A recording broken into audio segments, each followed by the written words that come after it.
Hello everyone. Welcome to the 7th episode on Bhagavad Gita, a walkthrough for life by Shipra Uppal.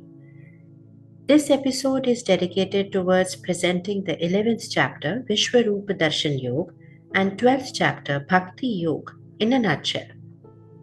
Let us begin with our understanding on the essence of chapter 11, Vishwarupa Darshan Yoga. Jai Shri Krishna. All of us know that even the largest tree comes from a tiny seed. But our eyes cannot see the minuscule process of transformation of the seed into a sapling and then sapling into a plant and so on. Arjuna was aware of this limitation.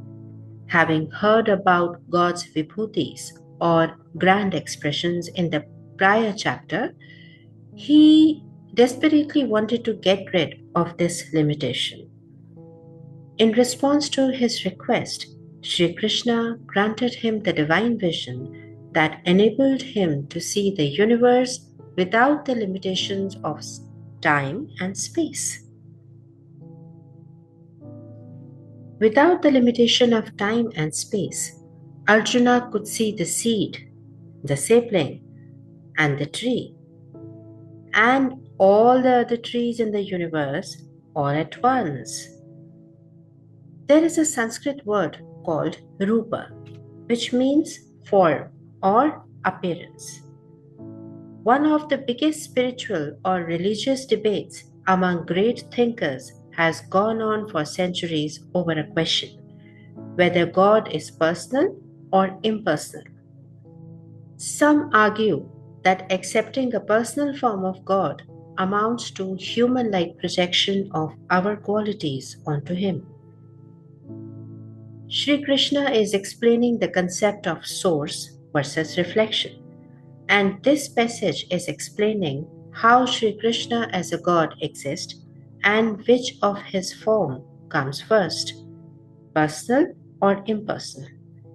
The personal form is a source where God as an individual with a specific appearance, personality and traits like Sri Krishna with his flute and peacock feather singing and dancing with the people. The impersonal form is the energy form, where God appears as formless energy, omnipresent in the appearance of light and consciousness, which fills the entire universe. Shloka number 3 says, Evametat yatha tattvam atmanam parameshwara drashtum ichhami te rupam aishwaram purushottamam. Arjuna said to Sri Krishna, O greatest of all personalities, O supreme form, though I see you here before me in your actual position, as you have described yourself, I wish to see how you have entered into the cosmic manifestation. I want to see that form of yours. Here Arjuna requests to see Sri Krishna's cosmic form, that is Vishwarupa. This is the mind-blowing cosmic vision where Arjuna saw the entire universe, all planets, stars, gods, and time itself, all contained in Sri Krishna's appearance. Shloka number 1 to Shloka number 4 presents the idea of request. Here Arjuna requests to see God's universal form. Anyone would wonder why he makes such a request when he can see Sri Krishna in front of him and is completely satisfied. It can be clearly seen that Arjuna doesn't have any personal motive in seeing the universal form. He requests to see this vision for other reasons. Firstly, he wanted to prove without doubt Krishna's position as the source of everything. And secondly, he wanted to set a standard for anyone in the future who claim himself to be God by showing similar magnificence. Shloka number 5 to Shloka number 14 highlights the essence of universal form. Sri Krishna showed Arjuna his universal form to reveal his infinite power and divine nature. That form was amazing and overwhelming, but it was a special manifestation shown for a purpose. Sri Krishna's universal form is spectacular, but it is temporary. God showed it to Arjuna as a display of his ultimate power. But the deeper point is, God is not merely a collection of all things put together. Rather, all things exist within God. So the universe does not create God. Instead, God is greater than universe. And the entire universe rests inside him. The past, the present, the future, everything. For example, pot is made up of clay, but clay is always greater than the pot. Our minds have another limitation. It tends to get attracted to one thing and get repelled for other things. It becomes attached to what feels pleasant, beautiful, comforting, or beneficial, and avoids to see fears what feel unpleasant, painful, or frightening. And Sri Krishna's universal form, Arjuna saw everything together: beauty and terror, creation and destruction, life and death, all simultaneously together. To highlight this limitation, Sri Krishna first showed God's present form and then followed it with his frightful, scary form. At first, Arjuna was amazed, but then he became fearful. This shows the limitation of the ordinary mind. It cannot easily accept the totality of reality. It wants only the pleasing side and rejects the ugly side. So the deeper teaching is, a person who become mature or develop wisdom after entering into spirituality learn to see beyond the personal likes and dislikes, and he start understanding that divine includes all aspect of life: good, bad, ugly, beautiful, everything. He develops a vision that we called an equal vision, seeing everything and everybody as equal, a reflection of God. Everything that existing in the pleasant form was violently destroyed by the same God. Sri Krishna later emphasized that creation and destruction were to be viewed in the same light, because creation cannot happen without destruction. Ant hi aarambh hai. Both have their place in the universe. Also, when one's action or karmas or age are exhausted on earth, they are destroyed by death. So there is no unpredictability or personal liking or disliking on this idea. One who is born is supposed to be died. Shloka number 15 to Shloka number 45 talks about the prayers of Arjuna. Arjuna hesitantly prayed to the universal form. He was frightened and also impressed by the greatness of Krishna and begs forgiveness for having previously treated him so casually. Having seen enough, Arjuna anxiously requests Krishna to once again reveal his two-armed form so he can again relish the closeness of this interaction. Shloka number 46 to Shloka number 55 presents the idea of armed form. Arjuna requested to see Manushya Rupa, the human-like form of Krishna, around whose neck is swinging a garland of flowers, and whose graceful threefold bending form attracts the mind of his devotees. God in personal form is somebody who is full of color, character, and bliss. He knows how to have a good time and is much more interested in relishing the sweetness of pure love than the ritualistic worship of those who approached him in the admiration and respect. Shloka number 54 says, Bhaktya tva ananya sakya aham evam vidorjuna Jnatum drashtum cha tatvena praveshtum cha parantapa. Shri Krishna concluded this chapter by instructing Arjuna on how to attain God. He says, O my dear Arjuna, only by undivided devotional service I can be understood as I am standing before you and can thus be seen directly. Only this way you can enter into the mysteries of my understanding. This was a summary of chapter 11. Now let us begin with our understanding on the essence of chapter 12, Bhakti Yoga, or what we call devotional service. Jai Shri Krishna. Shri Krishna ended the previous chapter with a message that God is in everything and everything is in God.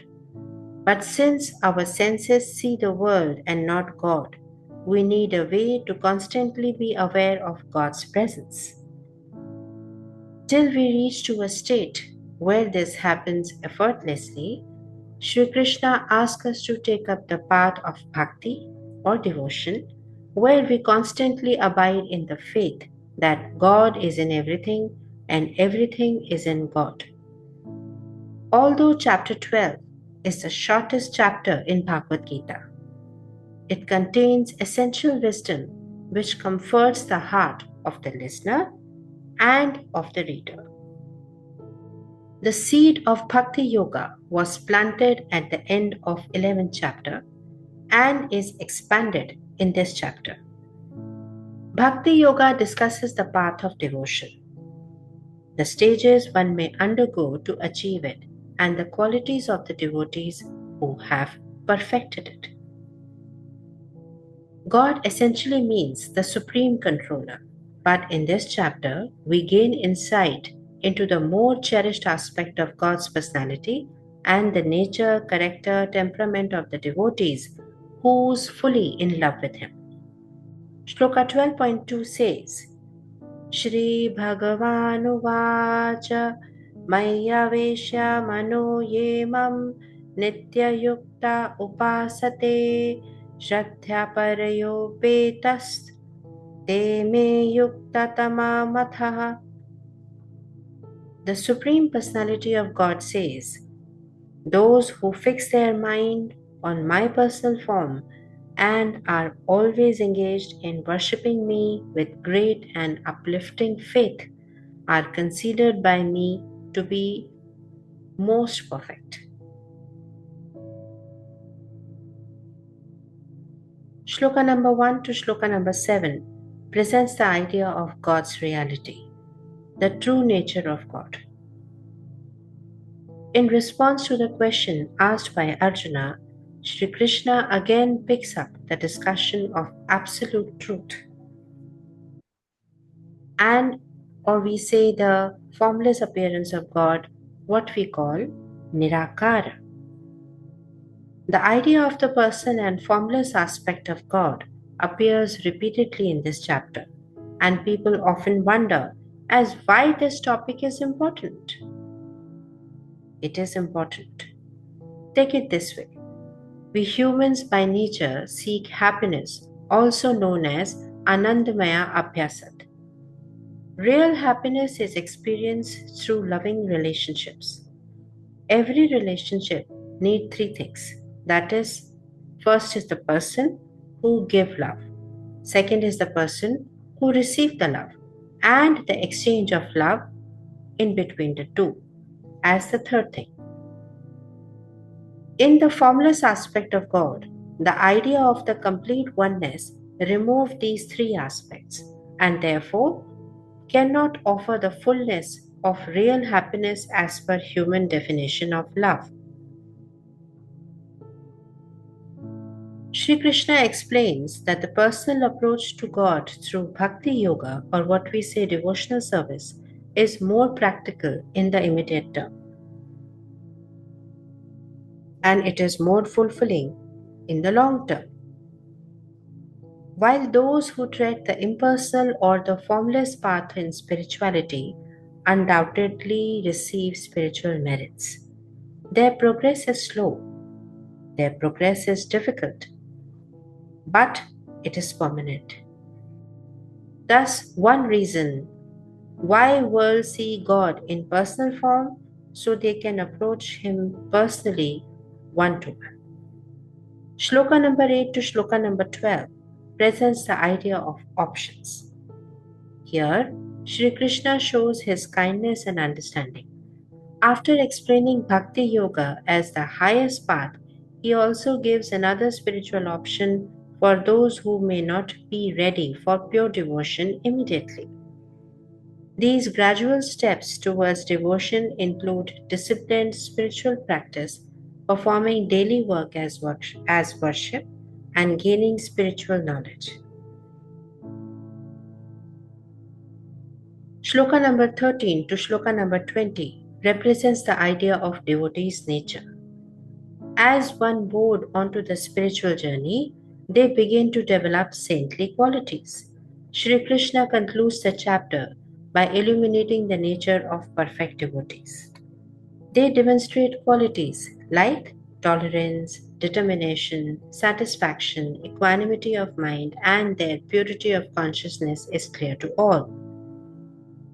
Devotees are gifted with such attractive character traits that can conquer the heart of Krishna, who gets bounded by their spotless devotion.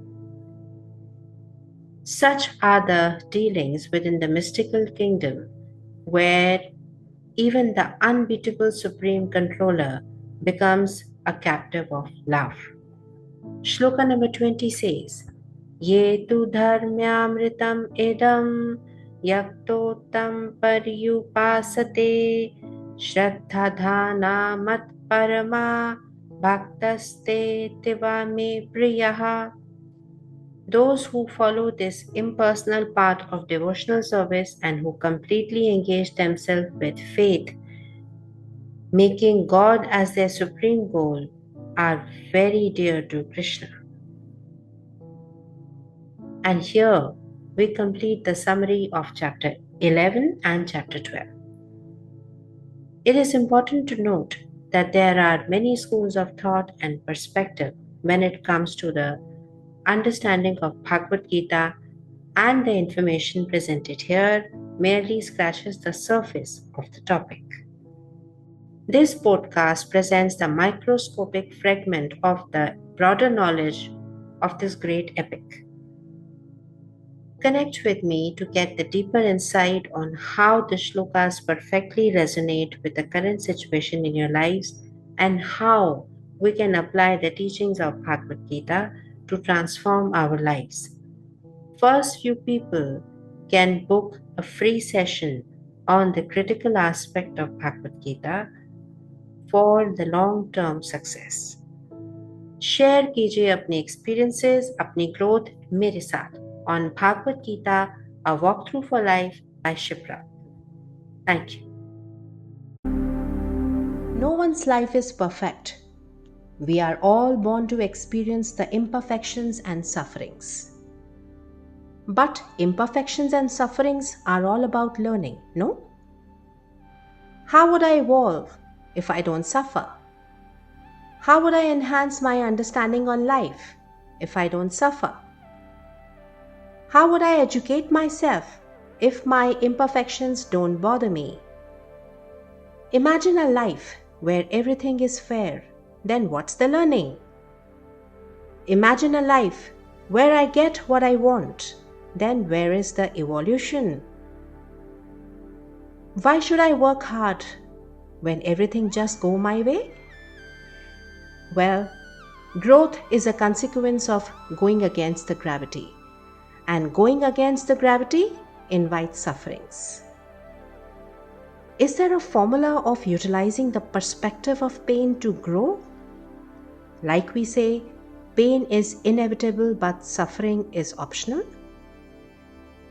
Yes, there is, and the formula lies in Bhagavad Gita. Well, there are books and scriptures that talks about the pain and offers some solution too.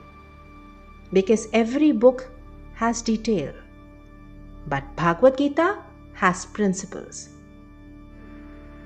And these principles can be subjectively applied in every individual life context, in every age. To me, Bhagavad Gita has been my guiding force, as what happens to us as our life experiences is inevitable, but how we respond to it is our choice.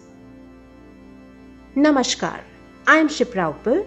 I am an NLP coach and practitioner, a chakra healer, a voiceover artist, a leadership coach, and the founder of SARATHI Voices, Visuals and Spirituality. Apart from being an entrepreneur, I am also a soft skill trainer, an author, a researcher, a corporate event management, and a preacher of Bhagavad Gita too. At SARATHI, I conduct NLP sessions blended with spirituality and help people to connect with the supreme element and observe an upliftment in every aspect of their lives. I shall be speaking on this platform. आइए बातों बातों में सारथी के साथ भागवत गीता के आध्यात्म के सार को साझा करें on Bhagavad Gita, a walk through for life with Shipra Uppal.